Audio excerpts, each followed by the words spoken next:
Good afternoon, everyone. My name is Mark Dirks, and on behalf of ACRL and Choice, I'd like to welcome you to today's program, Interdisciplinarity and the Liaison Librarian, which is sponsored by Springer Nature. Today's discussion is one in a series of sponsored webinars from ACRL and Choice that addresses new ideas, developments, and products of interest to the academic library community. Free to users, these structured 60-minute live presentations allow for the opportunity for interactive discussions of important new issues and developments in academic librarianship by librarians, vendors, authors, and other interested stakeholders. Before we get started, I'd like to point out a few features of the webinar software. In the main area of the screen, you should be able to follow along with the presentation materials. Along the right-hand side, you should see a Q&A panel and a chat panel. If you don't, you can click the buttons labeled Chat and Q&A in the upper right corner of the screen to activate the panels. Please use the Q&A panel to submit questions to our speaker. At the end of the presentation, he will take a few minutes to answer your questions, so please do send them in throughout. If you experience any technical issues, please use the chat panel to let me know, and I'll troubleshoot the issue with you privately. Today, we're using the hashtag ACRLChoiceWebinars during the event. So if you have another screen handy, shout out to us. We're at choice_reviews on Twitter. Also note that we are recording today's program, and everyone who registered should receive a follow-up email with a link to the archived version. And here to introduce our presenter today is Michael DeSanto from Springer Nature. Over to you, Michael. Thanks, Mark, and again, welcome everyone. We're excited to have Jeffrey Knapp here with us today to talk about how librarians' expertise can improve interdisciplinary scholarship. Jeff is the Larry Ellen Foster Librarian for Communications, serving Penn State's Belisario College of Communications, the largest accredited mass communications program in the U.S. In addition to library and information science, his academic background includes international politics and history, with professional experience in marketing communications. He has been a librarian for about 12 years, and he considers it his job to be interested in everything. His research interests involve the role of academic librarianship and potential futures for the profession in an ever-changing information environment. At this point, we're ready to get started. Over to you, Jeff. Okay, all right. Well, thank you, everybody. Mark, Michael, as well as to Springer Nature for having me. I'm really happy to be here, and I hope this is an interesting journey that we'll take today. What I'm going to talk to you about primarily, and of course, you know, as we saw from the prompt for this program, you know, academia is kind of splintering into a lot of different fields. I mean, this is a good thing. This is evolution. This is academia kind of really becoming more relevant, I think, you know, in the environment we're in today. Okay, and my whole career as a librarian, of course, especially through the you know, the growth of the internet and everything like that, I've always just been like, okay, how can we as librarians still, you know, continue to fit ourselves in here? I mean, of course, you know, we all kind of have probably experienced that cocktail party conversation with somebody thinking like, oh, they still have librarians? You know, not that I think we're going extinct by any stretch of the imagination, but I do feel that kind of like academia in general, we need to kind of continue to show our relevance in what we're doing. So what I'm hoping to do today is just talk to you a little bit about, you know, a little bit of the concept behind being a liaison librarian and how interdisciplinarity is, I believe, an opportunity for us to really kind of show the value that we can add to the whole endeavor of research in higher education. As a personal aside, I've always kind of cultivated the idea of being a polymath. That is, I've tried to be that.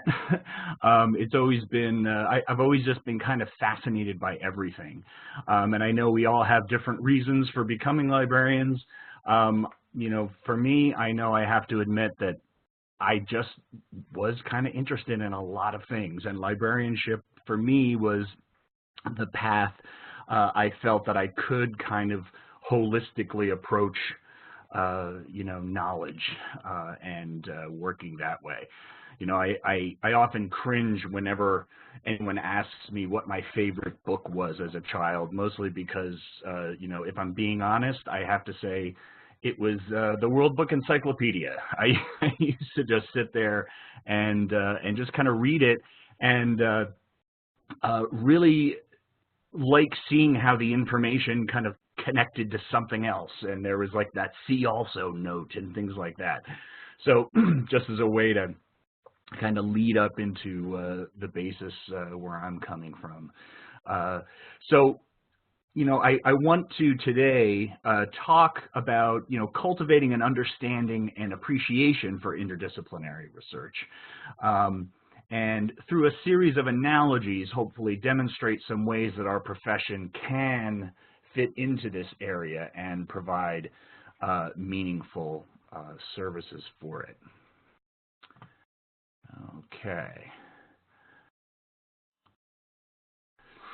Okay, so here's the obligatory how not to open a presentation slide, the old dictionary definition. But I think it is important to be aware of the terminology that's used in other fields and the distinctions that are sometimes drawn within them. So this one, of course, comes from the Oxford English Dictionary, and it is refreshingly simple compared to what we're going to talk about in a second. But, it's of or pertaining to two or more disciplines or branches of learning, okay, contributing to or benefiting from two or more disciplines. I think this really fits the way most people use the term today because, of course, interdisciplinary kind of is used in all disciplines, so it is very kind of all-encompassing. What I find interesting, too, is the OED dates its first appearance to 1937 from the Journal of Educational Sociology was where they first mark its being used. Now, as time has gone on,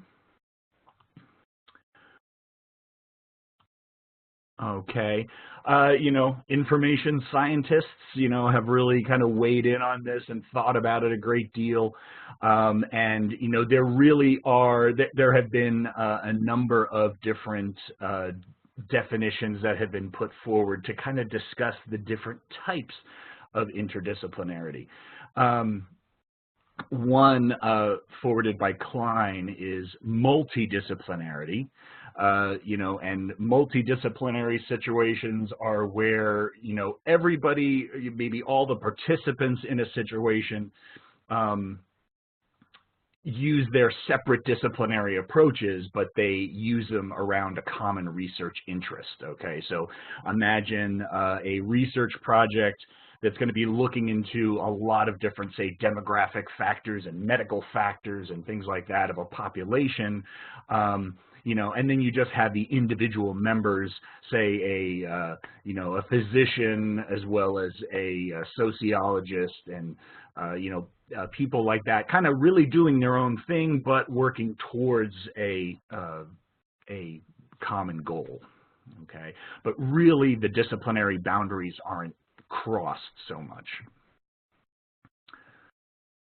Okay, so next, there is the concept, or the term that's also used called transdisciplinary.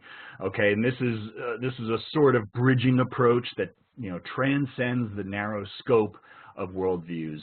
And the examples often given here are things like geography and a field that has grown a great deal in the last, like, say, 30 or 40 years is that of area studies. Fields like, African and African American studies, LGBTQ studies, where, you're not using, say, the scientific definition of, you know, kind of examining something, but you're using a lot of different ways. You know, you're looking into, say, a population's art, their literature, say their history, their social issues that are going on, but, you know, you kind of pull them together in a similar mindset. Okay, and then finally, specifically, you know, the very specific description of the term interdisciplinary by Klein has been, you know, kind of, let's see, you know, how these many different disciplines can kind of mold and adjust themselves to each other, you know, so that ultimately you're kind of creating something new from it. You know, so I think this is a very restrictive definition of the term that I think in a lot of cases does not conform to what most people think of as you know, an interdisciplinary project, but I think it's important to just, you know, to understand at least the terms that are out there. So that's just why I've included them here. Okay, but circling back, I'm just going to say, you know, for the purposes of what we're talking about here, I'm really just looking at the Guild OED definition that I discussed before.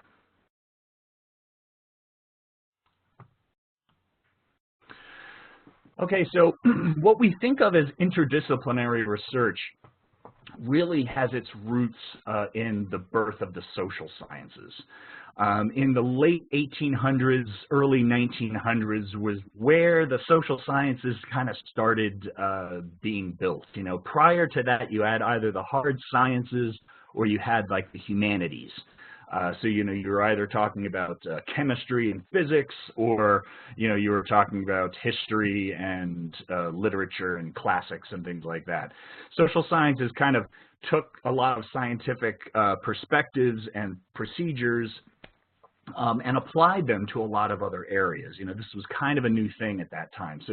So areas like political science, sociology, even psychology, you know, started growing. And, you know, at that time, even though maybe they weren't using the terms, you know, even without using the terms, I think people saw them as, you know, these kind of evolving new fields of study.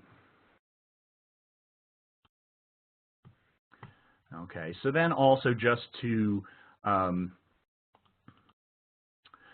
this is a graph I created a number of years ago, actually it was probably 2009, for something that I don't think I ever actually published. But I thought it's interesting because, hey, graphs, right? We all love we all love seeing pictures. But what I did here was I plotted. I ran some searches. I ran a search in WorldCat, searching for interdisciplinary, with I think some wildcard characters in there. In WorldCat, you know, to see how many kind of published books, monographs were published that either had interdisciplinary in the title, which is the lighter gray line at the top, and then those that had the word interdisciplinary in the Library of Congress subject heading, which is the darker line at the bottom.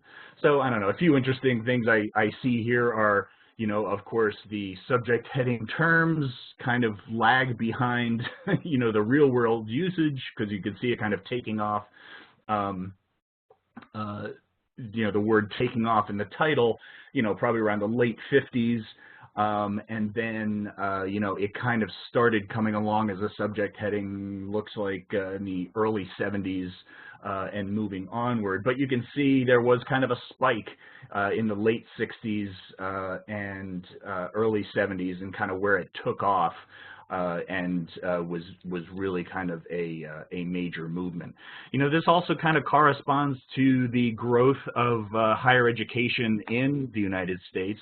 At around that time, you know, the baby boom generation, suddenly money was pouring into universities and there were a lot more people doing this. So, you know, I just wanted to include this to kind of give a little bit of background information on it, because in the late 60s, this was kind of a revolutionary concept, you know, this, hey, let's not kind of stick with these rigid disciplines. let's, try to work together and try to kind of come up with some new solutions. Okay. And here, this collection, and I have the citations at the very end. Sheriff, this was like a conference proceeding that, I always liked this quote as being kind of very definitive for the time from 1969. And this is Milgram, like the Milgram. I think Stanley Milgram, the psychologist who was kind of infamous for some experiments, but it kind of really hits upon the mindset of the time, where they're saying, hey, we're going to get out of these narrow grooves of our academic disciplines and kind of find a new range of intellectual problems that will be accessible and new ways of addressing them. Okay, and then I'm including this because, of course, this is a quote we often use. This is a very common quote, and I don't know if Maslow was the first one to really frame it like this, but I was excited to find this quote actually appear in its original format of the the good old-fashioned hey, when you only have one tool. If that one tool is a hammer, you tend to treat everything as if it's a nail. So, I think this also kind of speaks to, when we are just sitting within our individual disciplines,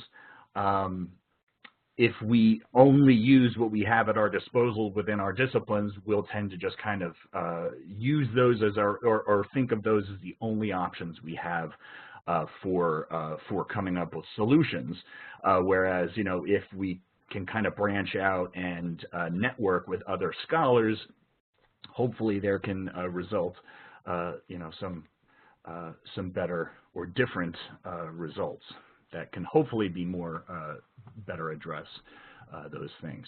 So kind of getting now to the kind of more narrow mode of thinking. I've included these next couple slides are really great. Matt might, I give him all the credit on these. He allows these to be used for free. I am giving Matt Mike the credit for creating them. I think this is a series of slides that he uses, I think, for brand new PhD students. And I think it's a great illustration of how we get educated, how we grow as time goes on, and then what the destination is for PhD students and professors as they go through their PhD programs. Okay, so imagine a circle, and this circle represents all of human knowledge. Okay. Then he says, all right, by the time you finish elementary school, you know a little bit of that knowledge. I think this blue circle is not to square. I can't imagine I learned that much out of the entire pool of knowledge in existence from elementary school, but you get the idea. Okay, and then you finish high school, you know a little bit more. You're kind of branching out in an even way in a number of different areas. Okay. After you get a bachelor's degree, you start gaining a specialty. Okay, you start specializing in something with your interests. Okay, a master's degree then deepens that specialty. Okay, you start reaching forward into a focused area. Reading research papers takes you to the edge of human knowledge. Okay, this is and this is why I like to often place peer-reviewed literature in context when I'm working with undergraduates, because I don't know about you guys, but I often feel frustrated when a instructor asks me to present and say, oh no, I only want them to use peer-reviewed research, and they're like maybe freshman students or something.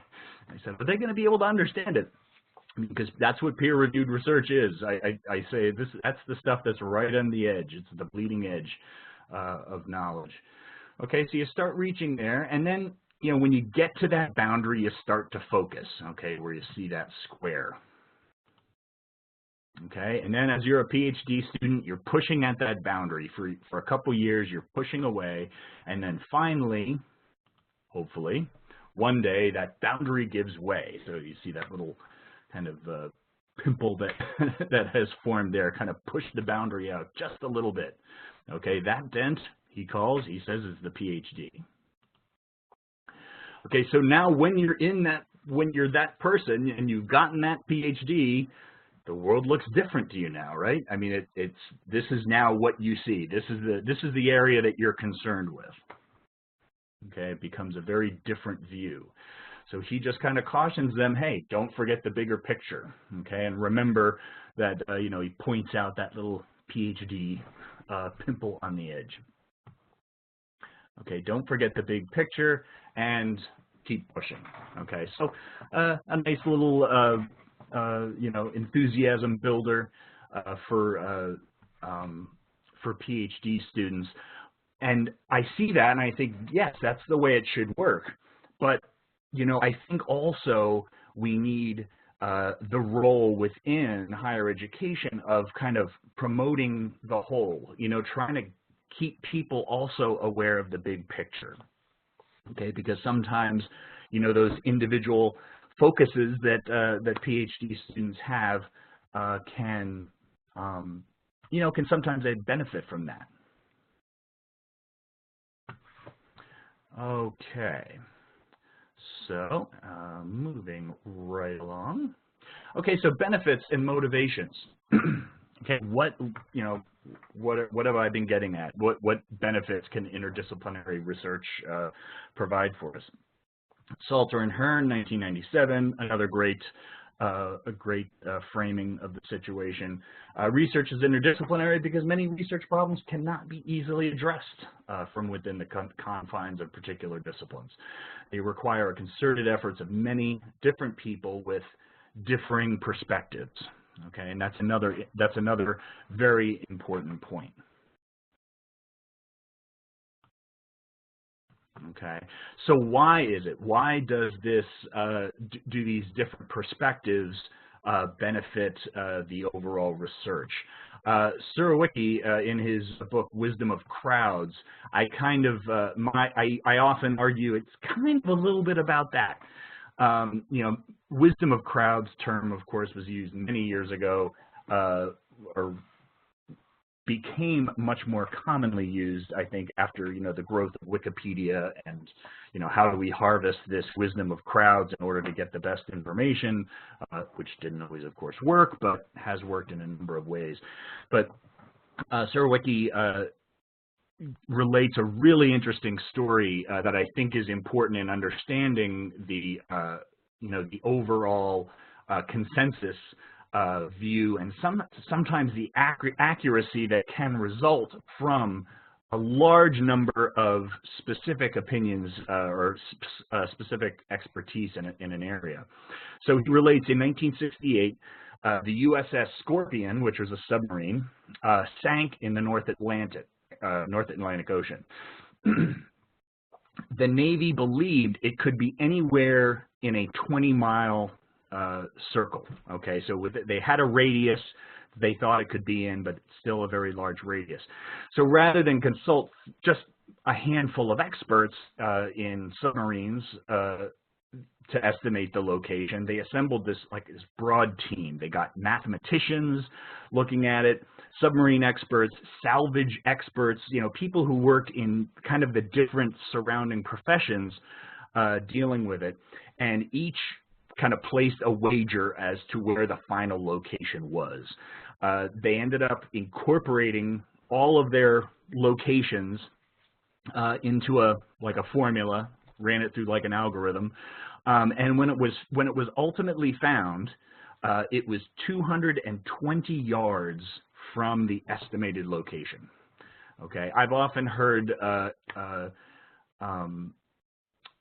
anecdotally, you know, like the many times at the fairs, you know, at country fairs, where it's like, oh, guess the weight of this heifer, you know, when they get a lot of people, you know, when that amount builds of people guessing on the weight, many times if they average all of the submissions, it ends up being an extremely accurate or very close guess as to the actual weight of the heifer. So anyway, I think it's an important way that we can look at you know, the importance of getting lots of different perspectives, and I think that is one of the keys to interdisciplinary research. So, you know, in a lot of ways, I don't even think we hear the term interdisciplinary in the way we did before. I mean, even 15 years ago, interdisciplinary was like a thing. It was like, wow, let's actually take people from all these different areas and, you know, kind of bring them together. Whereas now, I think the way most people do research, I think, is extremely interdisciplinary. I mean, think of just like the standard, I need whatever bit of information I need. We're not looking up in specific tools anymore or databases. We all just use Google on an everyday basis. My impression from working with faculty for many years is that now, yeah, a lot of them are using Google Scholar, which is, you know, a very good resource for, you know, for finding information across a broad range of things where you don't have to worry about, you know, what specific index to use or database or whatever. Okay, so in a lot of ways, this is kind of already happening around us. Okay, and then, you know, some examples of, you know, successes that have come up over the years have been things like immunology and anthropology and AIDS research. You know, I mean, think about that. I mean, in order to, you know, the history of actually dealing with the AIDS growth in the 1980s was, you know, it was more than just virology. It was more than just working with retroviruses in the lab. There was a lot of demographic research that had to be done. You know, why is it that only one population seems to be getting it at a large rate? How do we track, you know, where this all comes from? How did we track all this type of stuff? So it took a lot of like demographic experts, social scientists, and people like that in order to address the overall problem. This has also been done with things like studying the health of aging populations, relationships between heart disease and social factors. You know, you're not going to be able to just get a cardiologist to come up with some of those problems. You're going to actually have a person who studies how do people go about their day? What do people do when they get home? How often are they exercising? What are they eating and drinking every day? You know, so bringing a lot of these things together has, you know, has come up with a lot of new innovation. Okay. We've also seen new disciplines formed. You know, I mentioned before area studies. This is, you know, like I was saying, it's inherent. Interdisciplinary is inherent in area studies because there are, you know, this is where you're choosing a specific geography or a specific population, and then you're kind of surrounding them. You know, you're researching them from all different angles, but focusing on a certain group or population. A lot of disciplines have evolved similarly. Political science, for example. I did a dissertation analysis a number of years ago that looked at dissertations in political science because what I found was political science in the early 1950s was very humanities-based. The resources involved were almost all, the sources cited were almost all things like historical documents, government documents, legal documents, and things like that, and history, whereas now it's almost entirely quantitative. You know, political science is, you know, has really moved in a statistical quantitative area, and you know, I would say that the biggest thing to quote from that was in the 1950s, an average of 21% of citations in dissertations were government documents in 1950s. By the 2000s, only about 1% were. They were all statistical studies, algorithms, and things like that to describe people's voting behavior or and things like that. So, you know, we are seeing a strong evolution of disciplines as well.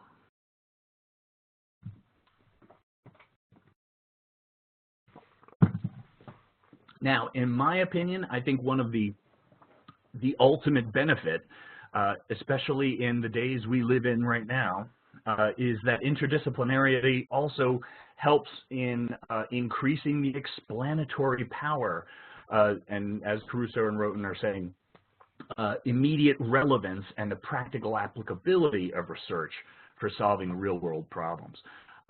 You know, I can't get over every day reading the news and seeing, you know, hostility towards science and scientists and, you know, people questioning it and things like that.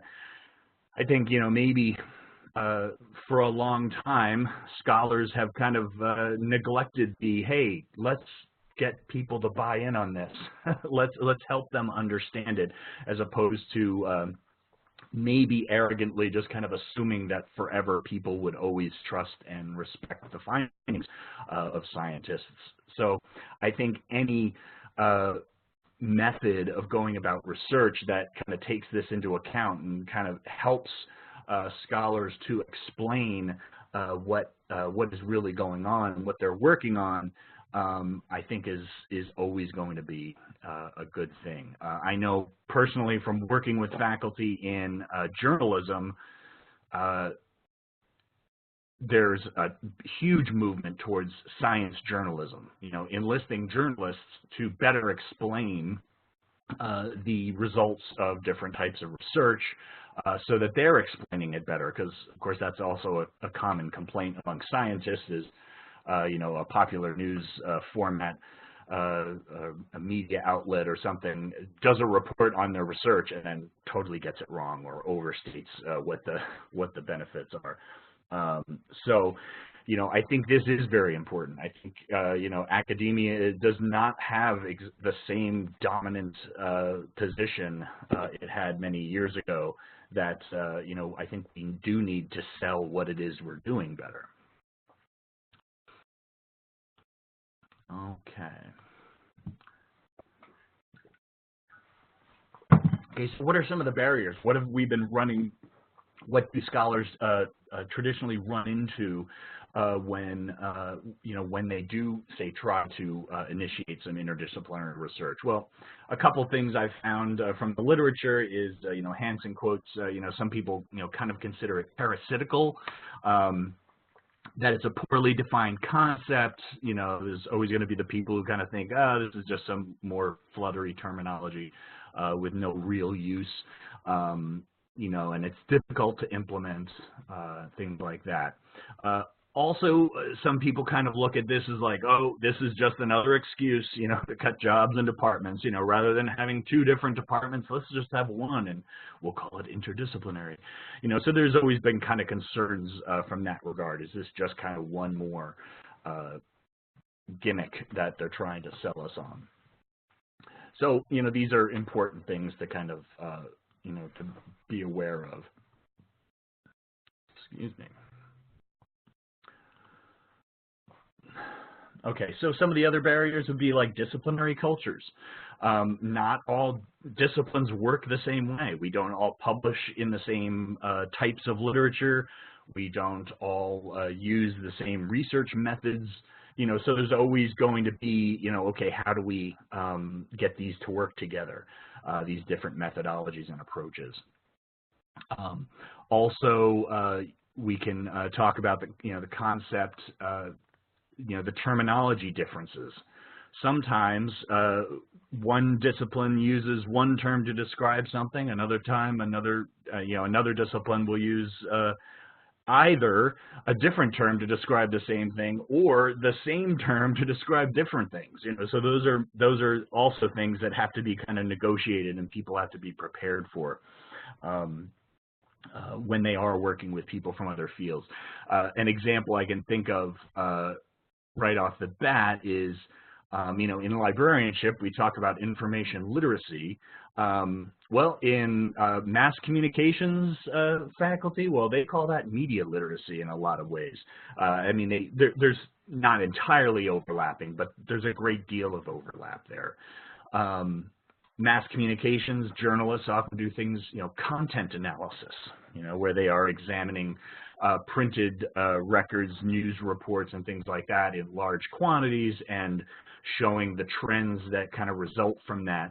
Well, in the liberal arts, we now have digital humanities, which is kind of the same thing, kind of maybe not the exact same objective, but using a lot of those same terms. So it's important to at least be aware that there may be some translation necessary. Okay, so then, other barriers, publications. I know many times if a person is researching something and would like to find a venue in another discipline, maybe to place it, they don't always, they're not familiar with what the, say, what the top publications are in that field.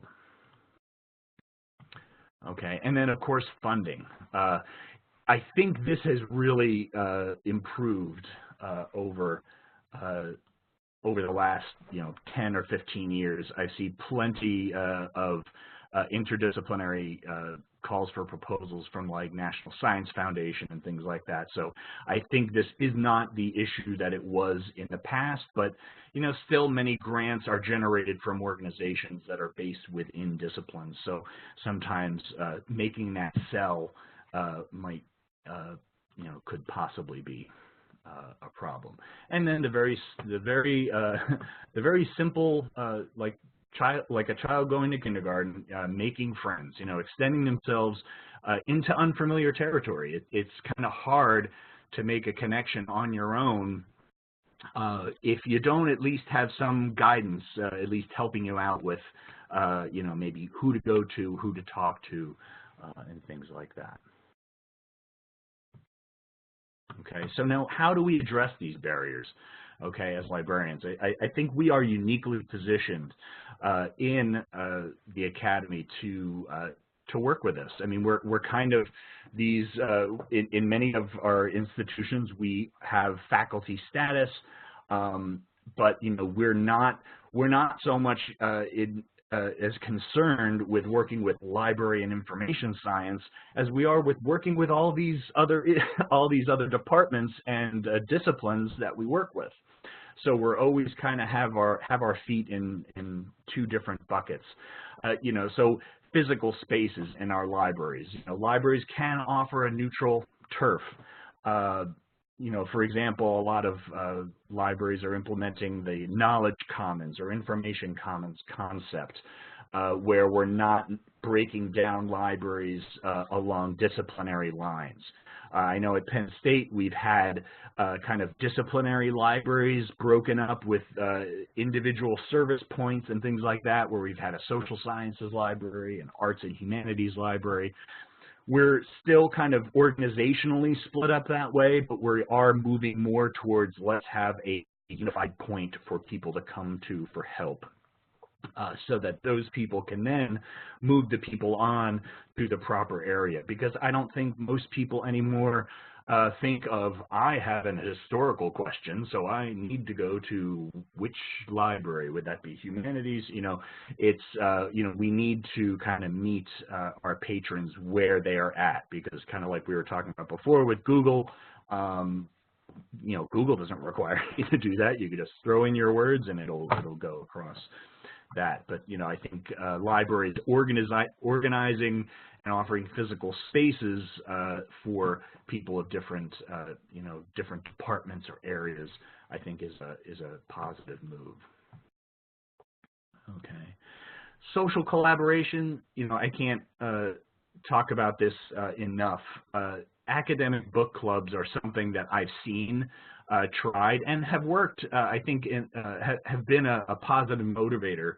And what I'm talking about are, where, say, a campus or a university, has, like, say, one of those one-book programs where everyone kind of reads the book and then there are programs around it. When I was at Penn State Altoona, which was a smaller campus, maybe about 4,000 undergrads, we had an academic book club for faculty and staff where, we would get together and talk about many times a work of nonfiction. But it was always fascinating for everybody there to hear, the different perspectives from people from different fields, say a biologist versus a social scientist and things like that. So, these are just maybe some small social ways that you can promote collaboration and just kind of get people talking to each other. Okay, and then ultimately, I think outreach is probably one of the most important things we can do as librarians now. I mean, getting out of the library, because I can't tell you the number of times I see my faculty actually coming to me in my office, physically kind of coming into the space to search me out. We've done such a good job of making things easy to do without coming into the library, that we're missing out on that, that physical contact that we maybe always say used to have at our reference desk or near our circ desk, where we might see them coming in to pick something up. It's just really important that we get ourselves out of the library and get ourselves familiar with the type of research that faculty are doing. Because I have often found, whenever I've had a good conversation with a faculty member, doing research, that, how many times I'm able to at least kind of say, oh, have you considered looking in the realm of like sociology in this field, rather than say just sticking to advertising. If it's an advertising related question, I'm like, you may find, this might be helpful as well as many times we know people in the other disciplines that, we can relate them to. I think librarians should kind of act as kind of a network node in a way that can kind of connect people from different areas of the university, because we are kind of centrally located as an organization. And as basic as this sounds, social media interactions, I found, particularly with graduate students, if you work with graduate students at all, they are a really great demographic bridge to focus attention on. Because if you work with graduate students, I mean, first of all, it's rewarding because graduate students, they have not been totally beaten down by the system yet. Many of them are very enthusiastic. They're getting started. They have a lot of, they're excited. You can work with them, and I see them as, hey, they're the faculty we're going to be working with in 5-10 years. If they can kind of build this positive relationship with a librarian, they'll be more likely to do that at whatever institution they end up going to. Just from being on social media, like on Facebook, myself with graduate students, the number of times I've answered questions for them just by putting out something on Facebook. Hey, does anybody know how I can get access to this, movie or this video? It's not on Netflix anymore. How can I, and of course it raises the sad reality that they didn't think to come to me first to get this. I can, if I see that, I can jump in there and let them know. And then they're always amazed. They're like, oh my God, that was so awesome. So, I just see, we all have our own opinions about using social media, and I'm not saying it's the only way to do this, but it is. I've found it to be a very positive strategy in getting out there. Yeah. So, oh, I'm sorry. Yeah. So here, same thing. This is what I was just talking about graduate students, and then. Tony Hsieh, I believe this line comes from him. He was the founder of Zappos.com. he used a term I'm very fond of, be collisionable. Apparently in designing Zappos.com, he kind of made it so that people were constantly having to encounter each other, either in hallways, you know, the proverbial water fountain or water cooler conversations that come out. I do whatever I can to get out of the library and into the hallways of the offices of the faculty I work with. Sometimes just knocking on the door for a social call, or just being there, either maybe providing reference help service, which I do regularly in that building, because always what happens, our faculty will be walking by, they'll wave to me, and then they'll take 3 steps, and then I see them stop, and they turn around, and they ask me a question that I know they would never have bothered putting in an email or picking up the phone to call about. But they saw me, and that was the moment I was able to capture. So I think all of these things, all of these ways that we can kind of get in front of people is always going to help us kind of help our faculty navigate kind of that network of not just published information, but human information as well. Okay, and yes, the obligatory mention now of embedded librarianship. I know this is a term that, you know, has a million different meanings and people use it in lots of different ways. But you know, one of the ways I've worked with faculty in the past is, you know, maybe offer to write or help them with a literature review for a paper that they're considering doing. You know, I don't know if all librarians are like this, but I know I obsess over my literature reviews. I can't believe, you know, sometimes I know a lot of faculty just, you know, it's like a last minute thing. But this is just a way that we can get in there, either get even an author credit, but it's always a way that you can demonstrate some of the benefits that you can offer. Okay, engaged scholarship. This is another growing field, and I realize I'm kind of running short on time. You know, another way is, you know, getting in between faculty and, say, undergraduate students who are doing undergraduate research. You know, just getting in there, I think, is a very important position. I'm going to give a quick plug to this book because I really love it in terms of understanding how research is done in different disciplines. I have a copy of it that I bought for myself that I just keep in my office.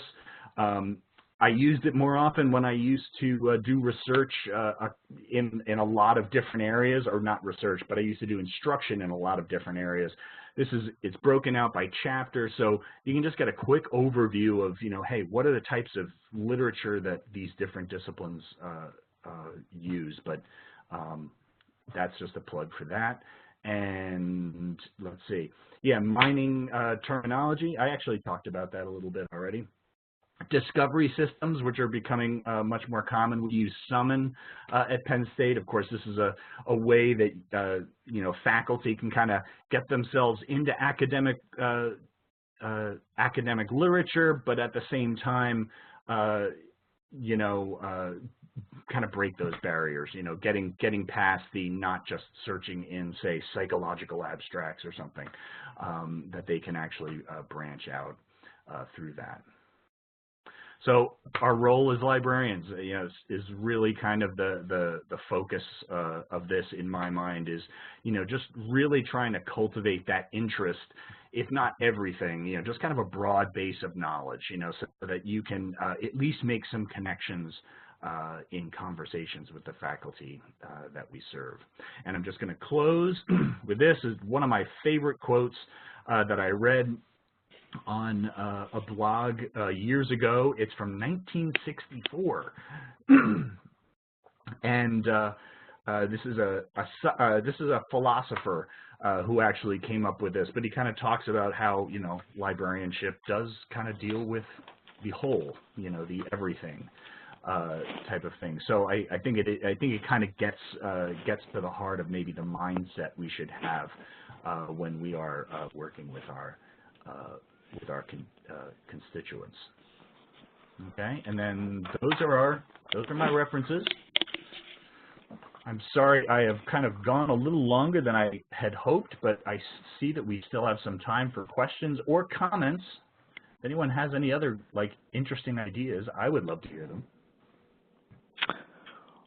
All right. Yeah, so we're ready to move on now to the Q&A portion of the webinar. You can feel free to submit any questions you may have at this time. And let's give everyone a couple of seconds to type a question into the Q&A question box. And all right, we have a question here. What is your view on functional librarianship and the possibility to replace liaison librarianship? Functional librarianship. So I'm assuming that's like kind of cataloging librarian or instructional librarian, like those type of roles.